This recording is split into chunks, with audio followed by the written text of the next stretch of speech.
All right, so Photoshop has some really nice brushes by default. Right now we've used nothing but a smooth brush, and the problem with that is it's going to be very airbrushed and very smooth looking. Now that's good for laying in some values initially, but skin has texture to it, right? So when we're photo retouching and things like that, we have to keep that in mind. And if you take all the texture out of the skin, it looks fake and computer generated. So in order to get some of this subtlety back in, we're going to take a look at Photoshop's brush tool. The 5 o'clock shadow and some of the pores, all that needs to be kind of simulated in some way. So if you hit F5, oh I'm sorry, actually this is the right click menu. So if you have the brush selected, right click, I'm going to use this 39 pixel sort of stamp here. And it doesn't matter which one you start with, you can edit any brush.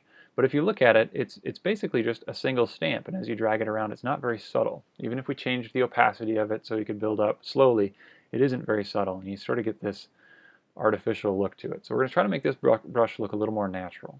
All right. So if you hit F5 at this point, or you can go to Window, Brushes, the first thing I'm doing is selecting Shape Dynamics.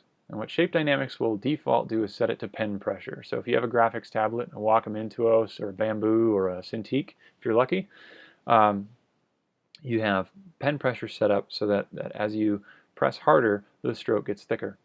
All right, I'm going to change the minimum diameter for this one because I don't want to get to that razor fine point when I'm painting. It becomes distracting in my stroke.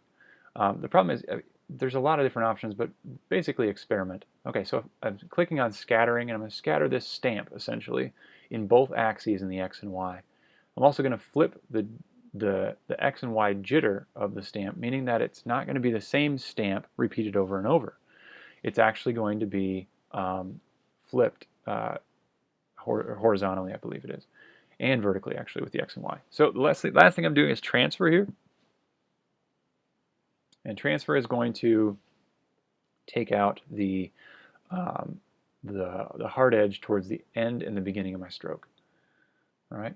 Last thing here, I promise, is going back to the tip shape and changing the spacing. Right. If you use, think of this stamp. If you have the spacing really tight, it's like they only touch one another, very closely. But if you can change that spacing, you get a more subtle approach.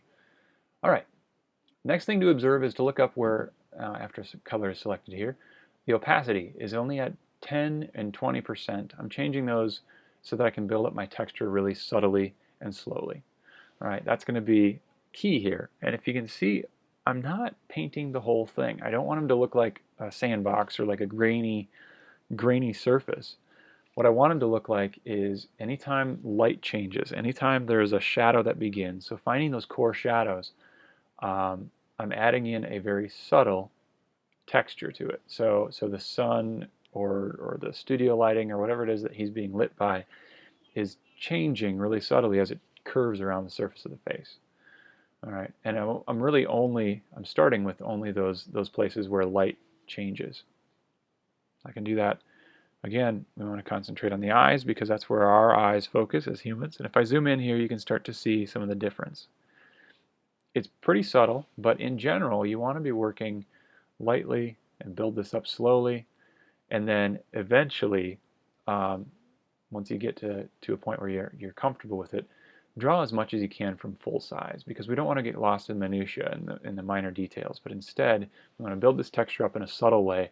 And the best way to do that is going to be to back up and look at it at full size from where your audience is going to be viewing it.